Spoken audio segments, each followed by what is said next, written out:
Online live ক্লাসে স্বাগতম। আমি Mohammad Mehedi Hasan, junior instructor civil, Rangpur polytechnic institute, Rangpur. আমি আজকে তোমাদের ট্রান্সপোর্টেশন ইঞ্জিনিয়ারিংয়ের ক্লাস নেব। বিষয় কোড 66462, ষষ্ঠ পর্ব সিভিল।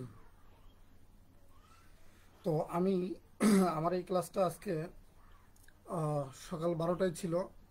তো যান্ত্রিক ত্রুটির কারণে ক্লাসটা মাঝখানে ইন্টারাপ্টেড হয়েছে, যে কারণে আজকে 5টা 30 মিনিটে আবার এটা রিপিট হচ্ছে। আমি আমার পূর্বের ক্লাসগুলো, অর্থাৎ পূর্বের দুইটি ক্লাসে চ্যাপ্টার 3 এবং চ্যাপ্টার 4 পড়িয়েছি।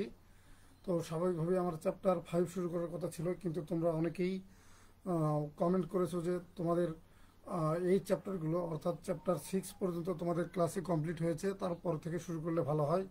তারই পরিপ্রেক্ষিতে আজকে আমি তোমাদের চ্যাপ্টার 7 শুরু করব। তাহলে আজকে আমরা শুরু করছি অধ্যায় 7, চ্যাপ্টার 7, ট্রাফিক সাইন। আজকে চ্যাপ্টারের নাম ট্রাফিক সাইন। তো প্রথমে আমরা এই চ্যাপ্টারে কি কি বিষয়গুলো আলোচনা করব সেটা নিয়ে একটু দেখা যাক। আমরা প্রথমেই জেনে নেব ট্রাফিক সাইনের সংজ্ঞা, বা ট্রাফিক সাইন কাকে বলে, তারপরে ট্রাফিক সাইন কত প্রকার, ট্রাফিক সাইনের গুরুত্বই বা কী, ট্রাফিক স্টাডির উপযোগিতা, ট্রাফিক নিয়ম নীতির উপযোগিতা। ট্রাফিক সাইনের সংজ্ঞা: গাড়ির চালককে তার করণীয় নির্ধারণে সজাগ করানোর জন্য পূর্বাহ্নে তার সামনের সড়কের সুনির্দিষ্ট কোনো তথ্য অবহিত করানোর একটি বিশেষ মাধ্যমকে ট্রাফিক সাইন বলা হয়। সড়কে যানবাহন সহজ, সুষ্ঠু, দুর্ঘটনামুক্ত ও নিরাপদে চলাচলে নিয়মমাফিক নিয়ন্ত্রণের জন্য সাধারণত traffic sign, traffic signal, road marking এবং আইল্যান্ড ব্যবহার করা হয়। ট্রাফিক সাইনের শ্রেণীবিন্যাস: ট্রাফিক সাইন 3 ধরনের হয়ে থাকে: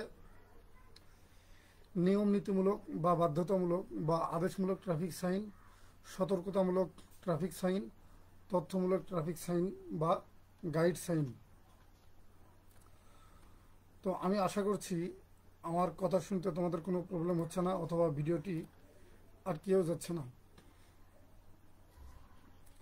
কারো কোনো সমস্যা হলে তোমরা কমেন্ট বক্সে সেটা জানাবে।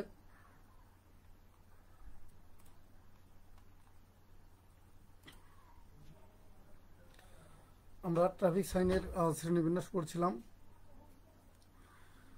আমরা এখন দেখব যে আমাদের নিয়ম নীতিমূলক বা বাধ্যতামূলক বা আদেশমূলক ট্রাফিক সাইনগুলো, ট্রাফিক সাইন কি এবং সেটার চিহ্নগুলোই বা কেমন। যেসব চিহ্ন অনুযায়ী চালক তার গাড়ি চালনা করতে বাধ্য এবং তা অবমাননা করে গাড়ি চালানো শাস্তিযোগ্য অপরাধ, সেগুলোকেই নিয়ম নীতিমূলক বা বাধ্যতামূলক বা আদেশমূলক ট্রাফিক সাইন বলে।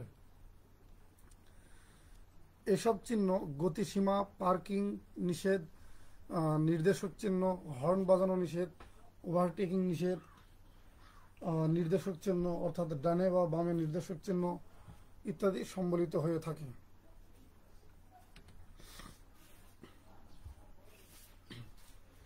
আমরা একটি চিত্র দেখব, যে চিত্রটিকে আমরা ট্রাফিক সাইন পোস্ট বলতে পারি। অর্থাৎ এখানে একটি খুঁটি বা পোস্ট দেখানো হচ্ছে, যে পোস্টের একদম উপরে একটি বৃত্তের মতো দেখা যাচ্ছে, যেটা 60 সেন্টিমিটার ব্যাসের একটি বৃত্ত এবং এর চতুর্পাশে লাল রং করা। তো এটা হচ্ছে মানে এই বৃত্তাকার অংশটুকু হচ্ছে যে এখানে আমরা সেই ট্রাফিক সাইন বা চিহ্নটাকে এখানে বসাবো। তার ঠিক নিচে একটি আয়তাকার একটি জায়গা রাখা হয়েছে, যেটা 20 সেন্টিমিটার উচ্চতা এবং 50 সেন্টিমিটার প্রস্থ। এটাকে বলছি আমরা ডেফিনেশন ফলক। এখানে এই ট্রাফিক সাইনটার নাম থাকবে, যে এই ট্রাফিক সাইনটা আসলে কি। আমরা এই যে খুঁটি দেখতে পাচ্ছি, এই খুঁটিটা একটু কিছুটা অংশ কালো, কিছুটা অংশ সাদা এবং তারপর কিছুটা অংশ আবার কালো, অর্থাৎ এটাকে সাদা এবং কালো রং করা হয়েছে। প্রতি 25 সেন্টিমিটার কালো, তারপর 25 সেন্টিমিটার সাদা, আবার তারপরে কালো, আবার তারপরে সাদা, এইভাবে ক্রমান্বয়ে রং করা হয়েছে। এই খুঁটিটি একটি টি অ্যাঙ্গেল বার, যেটা 80 বাই 8 সেন্টিমিটার আকারের। তো আমাদের এই ট্রাফিক সাইন পোস্টের টোটাল উচ্চতা হচ্ছে 280 সেন্টিমিটার। আমরা এবার কিছু নিয়ম নীতিমূলক বা বাধ্যতামূলক কিছু ট্রাফিক সাইনের সাথে পরিচিত হব। আমরা প্রথমেই দেখতে পাচ্ছি যে একটি আরো চিহ্ন দেওয়া হয়েছে এবং সেটাকে একটি রেখা দিয়ে এটাকে নট আকারে চিহ্নিত করা হয়েছে। অর্থাৎ এখানে এটা দিয়ে বোঝানো হচ্ছে যে এখানে গাড়ি প্রবেশ নিষেধ। আবার এখানে বিপরীতমুখী দুইটা আরো দিয়ে বোঝানো হচ্ছে যে এখানে একমুখী চলাচল, অর্থাৎ এখানে দ্বিমুখী চলাচল নিষিদ্ধ। তারপর গতিসীমা, এখানে লেখা আছে যে সর্বোচ্চ গতিসীমা গতি 10 সীমিত, অর্থাৎ এখানে সর্বোচ্চ গতিসীমা 10 কিলোমিটার পার আওয়ার। একইভাবে অন্যান্য সাইনগুলোর সাথে আমরা পরিচিত হতে পারি। বামে মোড় নিষেধ, বামে একটি আরো চিহ্ন দিয়ে এখানে নির্দেশ করা হয়েছে যে বামে মোড় নিষেধ। তারপর ডানে একটি আরো চিহ্ন দিয়ে এখানে নির্দেশ করা হয়েছে ডানে মোড় নিষেধ। তারপরে 3.5 মিটার, এটি মূলত উচ্চতা সীমা হবে, এখানে ভুল করে গতিসীমা লেখা হয়েছে, তো এটা আসলে উচ্চতা সীমা নির্দেশ করছে। এছাড়া আরো অনেকগুলো সাইন রয়েছে। অ্যাক্সেল লোড সীমিতকরণ সাইন, তারপরে হর্ন বাজানো নিষেধ, ওভারটেকিং নিষেধ, পার্কিং নিষেধ, পারাপার নিষেধ, সামনে প্রধান সড়ক। আমরা এই পার্কিং নিষেধ এবং পারাপার নিষেধের সাথে অনেকে পরিচিত। এগুলো শহরের সড়কের মধ্যে প্রায়ই দেখা যায়।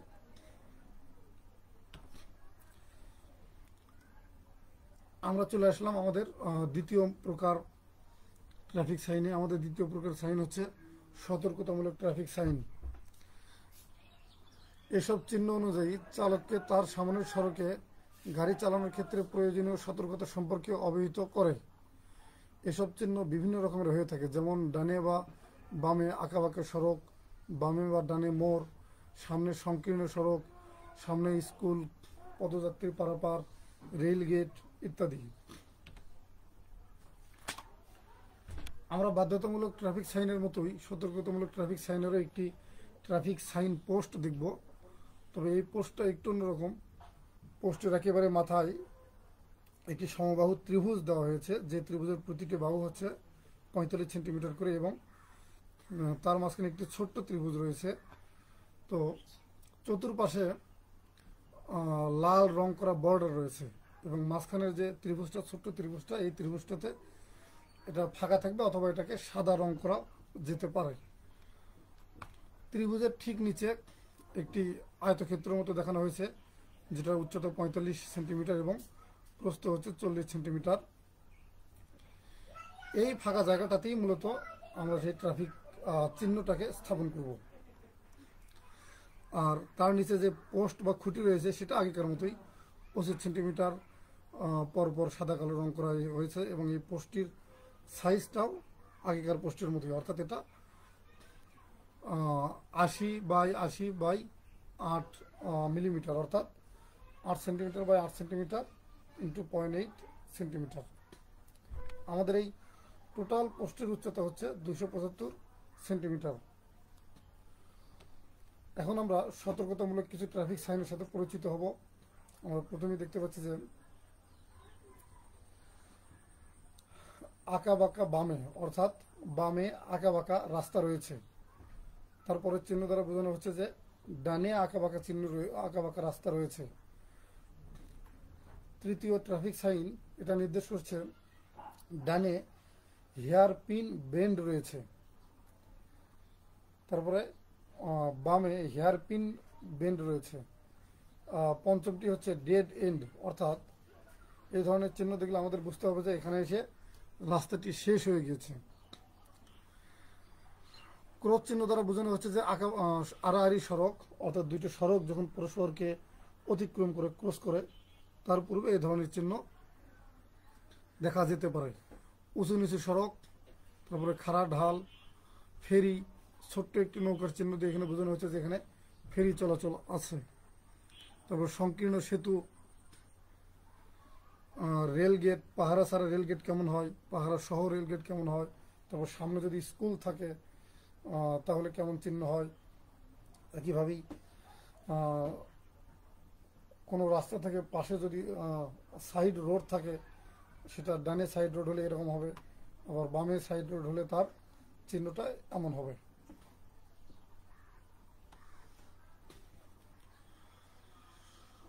তথ্যমূলক ট্রাফিক সাইন বা গাইড সাইন, এ জাতীয় ট্রাফিক চিহ্ন সড়ক ব্যবহারকারীগণকে কোনো বিশেষ স্থানের গুরুত্ব, দিক নির্দেশনা দান করে।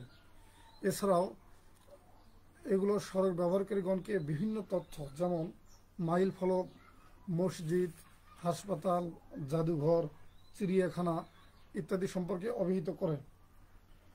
সাধারণত এ সকল চিহ্ন হলুদ রং করা আয়তাকার প্লেটে কালো রঙের চিহ্নে প্রদর্শন করা হয়। তথ্যমূলক ট্রাফিক সাইন আমরা এখানে দেখতে পাচ্ছি, চিত্রের মাধ্যমে কিছু দেখানো হয়েছে। গতিসীমার সমাপ্তি, অর্থাৎ আমরা প্রথমে বাধ্যতামূলক ট্রাফিক সাইনে যে গতিসীমার কথা লেখা ছিল, কোনো জায়গায় হয়তো এরকম গতিসীমার যদি চিহ্ন থাকে, বিশেষ করে সেনাবাহিনীর এলাকা সমূহতে অর্থাৎ ক্যান্টনমেন্ট এরিয়া সমূহতে আমরা ঢুকলে দেখতে পাই যে সর্বোচ্চ গতিসীমা 40 বা 50 করা থাকে। তো আমরা যখন সেই এলাকাটি অতিক্রম করব, তখন স্বাভাবিকভাবেই তার গতিসীমাও শেষ হয়ে যাওয়ার কথা। সেক্ষেত্রে আমাদেরকে এরকম চিহ্ন দিয়ে বোঝানো হয়ে থাকে যে এতক্ষণ যে গতিসীমাটা ছিল সেই গতিসীমার এখন শেষ হতে যাচ্ছে, অর্থাৎ গতিসীমার এখন সমাপ্তি হতে যাচ্ছে। তারপর পার্কিং চিহ্ন নির্দেশ করার জন্য একটি নীল ব্যাকগ্রাউন্ডের একটি কাঠামোতে বড় করে পি লেখা থাকে, তার মানে বুঝতে হবে যে এখানে পার্কিং করার সুব্যবস্থা রয়েছে। তারপর হসপিটালের এরকম সাইন থাকতে পারে, চিকিৎসা কেন্দ্র যদি থাকে সেখানে এই ধরনের সাইন ব্যবহার করা হয়। সামনে যদি কোনো মসজিদ থাকে, সেখানে এই যে মসজিদের ছোট্ট একটি ছবি এঁকে এখানে চিহ্ন আকারে দেওয়া হয়েছে। আমরা যখন কোনো ত্রিমুখী বা চতুর্মুখী সড়কে পড়ি, তাহলে দেখতে পাই যে সেখান থেকে 3টা বা 4টা সড়ক বিভিন্ন দিকে বের হয়ে গেছে। তো কোন সড়ক কোন দিকে গিয়েছে এটা জানার জন্য এই যে নির্দেশনা, এর নাম হচ্ছে সড়ক নির্দেশক। এখানে তোমরা দেখতে পাচ্ছ যে একটি সড়ক চলে গেছে চাঁদপুরের দিকে, তারপরে সোজা সড়কটা ঢাকার দিকে, এবং ডান পাশের সড়কটি কুমিল্লার দিকে চলে গিয়েছে।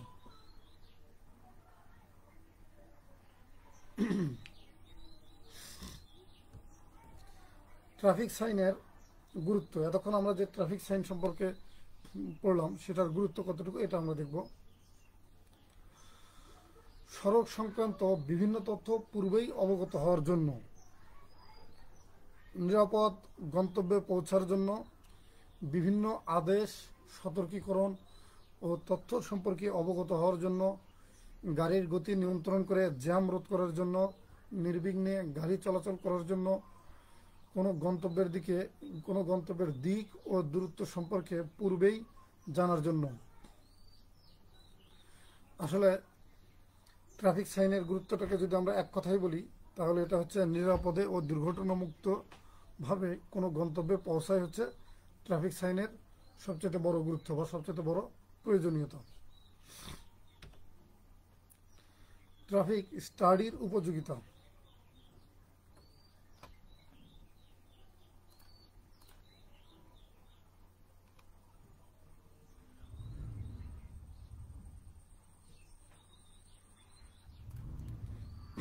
ট্রাফিক স্টাডির উপযোগিতা পড়ছিলাম আমরা। সুনির্দিষ্ট কোনো তথ্য জানার জন্য নিচের স্টাডিগুলো করা হয়ে থাকে।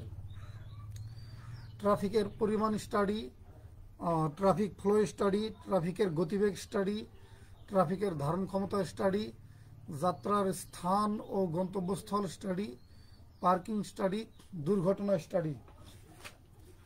আমরা এখন জানবো যে কোন স্টাডি থেকে আমরা কোন তথ্য পেতে পারি। ট্রাফিকের পরিমাণ স্টাডি, কোনো সুনির্দিষ্ট ক্ষণের একক সময়ে কোনো সড়কের কোনো নির্দিষ্ট সেকশনে যত সংখ্যক ট্রাফিক চলাচল করে তাকে সড়কের ওই সেকশনের ট্রাফিকের পরিমাণ বা ভলিউম অফ ট্রাফিক বলা হয়ে থাকে। যানবাহন বা পদযাত্রী বা এক্ষেত্রে উভয়ের পরিমাণ জানার জন্য এ ধরনের স্টাডি করা হয়ে থাকে। শহর এলাকায় অফিস ও শিক্ষা প্রতিষ্ঠান আরম্ভের পূর্বের ক্ষণে এবং এগুলোর ছুটির লগ্নে সর্বাধিক সংখ্যক ট্রাফিক চলাচল করে বিধায় উক্ত সময়ে ট্রাফিকের পরিমাণ স্টাডিতে সর্বাধিক উপযোগী তথ্য পাওয়া যায়।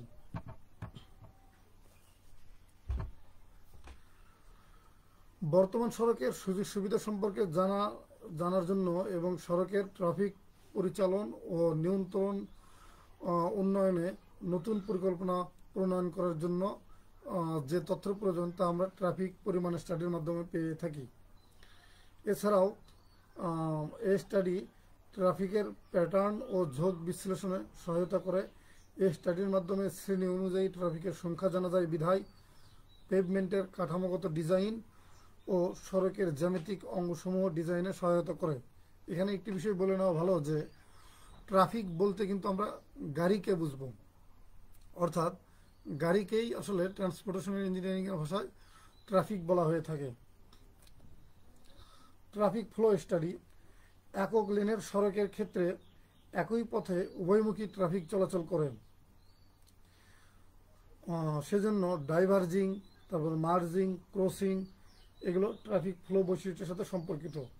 ডাইভার্জিং হচ্ছে যখন একটি গাড়ি মূল সড়ক দিয়ে চলাচল করতে করতে তার পাশের সড়কে চলে যায় তাকে ডাইভার্জিং বলে।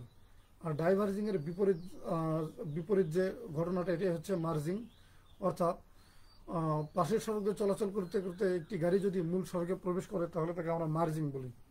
আর ক্রসিং হচ্ছে একটি গাড়ি যখন তার সেই নির্দিষ্ট সড়কে চলাচল করতে করতে আরেকটি সড়ককে আড়াআড়িভাবে অতিক্রম করে তাহলে তাকে ক্রসিং বলা হয়। বাম দিক হতে মার্জিং বা বাম দিকে ডাইভার্জিং কালে ট্রাফিক কোনো সমস্যার সৃষ্টি করে না, কিন্তু এসব সড়কে চলাচলকালে ডান দিক হতে মার্জিং এবং ডান দিকে ডাইভার্জিং কালে ট্রাফিক সমস্যায় পতিত হয়। ট্রাফিক এক লেন হতে পার্শ্ববর্তী লেনে এবং পার্শ্ববর্তী লেন হতে মূল লেনে ফিরে আসতে মার্জিং ও ডাইভার্জিংয়ের সম্মুখীন হয়। সমতল সড়ক সন্ধিতে ক্রসিং ট্রাফিক সমস্যার সম্মুখীন হয়। এতে এক সড়কের ট্রাফিক প্রবাহ অন্য সড়কে গমনকালে একটি সড়কের ট্রাফিক প্রবাহ থামিয়ে রাখতে হয়। ট্রাফিক ফ্লো বৈশিষ্ট্য স্টাডি হতে সড়কের লম্বালম্বি ও পাশাপাশি যানবাহনের প্রবাহের অবস্থা সম্পর্কে তথ্যাদি পাওয়া যায়। সুতরাং এই স্টাডি সড়কের জ্যামিতিক অঙ্গসমূহের ডিজাইন, লেন সংখ্যা, পেভমেন্টের প্রস্থ ইত্যাদি নির্ধারণে সহায়ক হয়। এছাড়াও ট্রাফিক নিয়মকানুন ও ট্রাফিক নিয়ন্ত্রণ ব্যবস্থা ডিজাইনে এই স্টাডি বিশেষ গুরুত্বপূর্ণ ভূমিকা পালন করে। বিশেষ করে বৃহত্তর সড়ক সন্ধি ডিজাইনে এই স্টাডি খুবই গুরুত্বপূর্ণ তথ্য সরবরাহ করে। ট্রাফিকের গতিবেগ স্টাডি। ট্রাফিকের গতিবেগ স্টাডিতে সাধারণ স্পট স্পিড স্টাডি এবং গতিবেগ ও বিলম্ব স্টাডি, অর্থাৎ ইংলিশে বলা হয় স্পিড অ্যান্ড ডিলাই স্টাডিজ করা হয়। স্পট স্পিড স্টাডিতে কোনো যানবাহন সড়কের নির্দিষ্ট সেকশন অতিক্রমকালে যে গতিবেগে অতিক্রম করে সেই গতিবেগ সম্পর্কে তথ্য পাওয়া যায় এবং গতিবেগ ও বিলম্ব স্টাডির মাধ্যমে রানিং স্পিড, ওভারঅল স্পিড, গতিবেগের পার্থক্য ও সড়কের নির্দিষ্ট দুই স্টেশনের মাঝে বিলম্ব সম্পর্কে জানা যায়।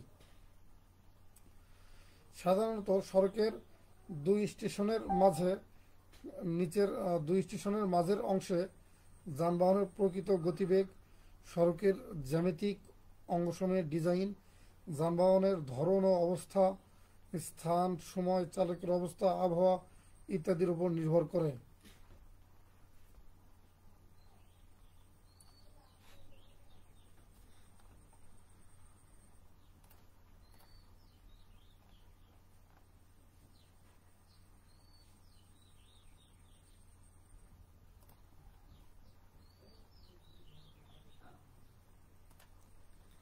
আমরা এতক্ষণ ট্রাফিক ফ্লো স্টাডি পড়লাম, এবার আমরা ট্রাফিক গতিবেগ স্টাডি পড়েছি। এখন আমরা পড়ব ট্রাফিকের ধারণ ক্ষমতা স্টাডি। কোনো সড়কের কোনো সেকশনে নির্দিষ্ট ক্ষণের নির্ধারিত একক সময়ে সর্বাধিক যত সংখ্যক ট্রাফিক চলাচলের সুযোগ থাকে তাকে সড়কের ওই সেকশনের ট্রাফিকের ধারণ ক্ষমতা বলা হয়। বাস্তব অবস্থায় সড়কের কোনো সেকশনে একক সময়ে যত সংখ্যক ট্রাফিক চলাচল করে তাকে ট্রাফিকের পরিমাণ বা ভলিউম অফ ট্রাফিক বলা হয়। পক্ষান্তরে কোনো সড়কে সর্বনিম্ন চলাচল সুবিধায় সর্বাধিক যত সংখ্যক ট্রাফিক একক সময়ে চলাচল করতে পারে সড়কের সে পরিমাণ ট্রাফিক চলাচলের সুযোগ দানের সামর্থ্যকে এর ট্রাফিক ধারণ ক্ষমতা বলা হয়।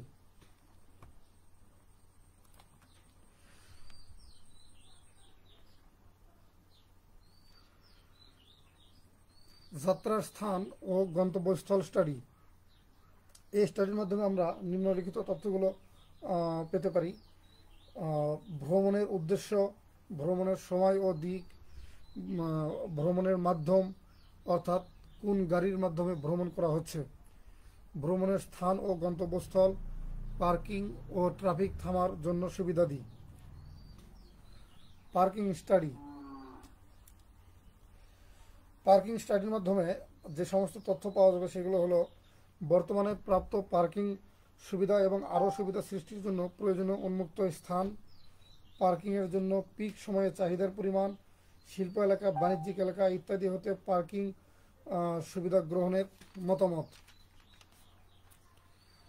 এরপরে রয়েছে আমাদের দুর্ঘটনা স্টাডি, যেটা সবচেয়ে গুরুত্বপূর্ণ।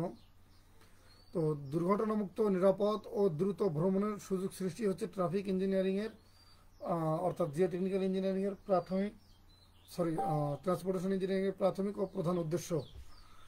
সড়কে দুর্ঘটনার সমস্যাটি একটি জটিল সমস্যা এবং এর সাথে বিভিন্ন বিষয় জড়িত। কাজেই দুর্ঘটনা রোধ করার জন্য দুর্ঘটনা স্টাডির মাধ্যমে আমরা নিম্নলিখিত তথ্য পেতে পারি। দুর্ঘটনার কারণ চিহ্নিতকরণ ও প্রয়োজনীয় প্রতিকারমূলক ব্যবস্থা গ্রহণ, সড়কের বর্তমান ডিজাইন নিরীক্ষা এবং প্রস্তাবিত ডিজাইনের ক্ষেত্রে পরামর্শ দান, দুর্ঘটনার ক্ষয়ক্ষতির পরিমাণ নিরূপণ, দুর্ঘটনার সমস্যা উত্তরণের জন্য সড়ক উন্নয়নের সুপারিশ ও যুক্তিগত উপস্থাপন, সড়কের পাশে বিজ্ঞাপন ও এ জাতীয় অন্যান্য বিষয়ের প্রতি পরামর্শ প্রদান। এতক্ষণ আমরা ট্রাফিক স্টাডি সম্পর্কে জানলাম।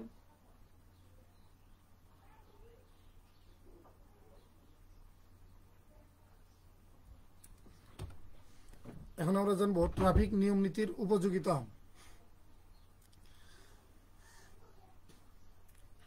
চালকের উপর নিয়ন্ত্রণ, যানবাহনের উপর নিয়ন্ত্রণ, ট্রাফিক প্রবাহের উপর নিয়ন্ত্রণ, সাধারণ নিয়ন্ত্রণ।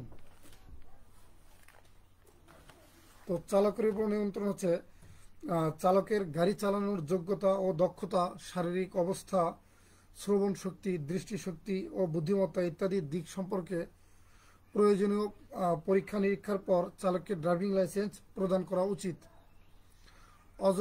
অদক্ষ ব্যক্তিকে ড্রাইভিং লাইসেন্স দেওয়া হলে তার সড়ক, জনগণ, গাড়ি ও তার নিজের জন্য বিপদ বয়ে আনতে পারে। যানবাহনের উপর নিয়ন্ত্রণ। ট্রাফিক পরিদর্শক বা ট্রাফিক পুলিশকে মাঝে মাঝে যানবাহন পরীক্ষা করতে হবে।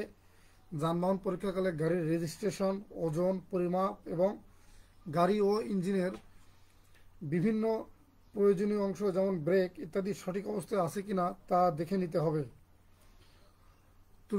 ত্রুটিমুক্ত অবস্থায় থাকলে তা মেরামত করার জন্য মালিক পক্ষকে নির্দেশ প্রদান করতে হবে এবং এর ব্যত্যয় হলে প্রয়োজনে আইনানুগ ব্যবস্থা গ্রহণ করা যেতে পারে। ট্রাফিক প্রবাহের উপর নিয়ন্ত্রণ। ট্রাফিকের সুষ্ঠু চলাচলের জন্য ট্রাফিক সাইন ও সিগন্যালের মাধ্যমে ট্রাফিক প্রবাহকে নিয়ন্ত্রণ করা হয়। ট্রাফিক সাইন ও সিগন্যাল অমান্যকারী চালককে ট্রাফিক নিয়ম নীতি অনুযায়ী শাস্তি প্রদান করতে হবে। সাধারণ নিয়ন্ত্রণ। দুর্ঘটনার রিপোর্ট করা, ট্রাফিক নিয়ম নীতি ভঙ্গের জন্য মামলা করা ইত্যাদি সাধারণ নিয়ন্ত্রণের আওতাধীন। এক্ষেত্রে ট্রাফিক পরিদর্শক ও ট্রাফিক পুলিশের সুষ্ঠু কর্তব্য সম্পাদনের উপরই যানবাহনের নিয়ন্ত্রণ সর্বতোভাবে নির্ভর করে। ট্রাফিক সাইনের উপযোগিতা। যেহেতু গাড়ি চালককে পূর্বেই বিভিন্ন তথ্য সম্পর্কে অবগত করানো হয়, ফলে চালক কোনো নির্দিষ্ট গন্তব্যে পৌঁছার জন্য সমস্ত কাজ সঠিকভাবে সম্পাদন করতে পারে। ট্রাফিক সাইনের মাধ্যমে যানবাহন চলাচল নিয়মমাফিক নিয়ন্ত্রণ করে সড়ককে নিরাপদ ও দুর্ঘটনামুক্ত করা যেতে পারে।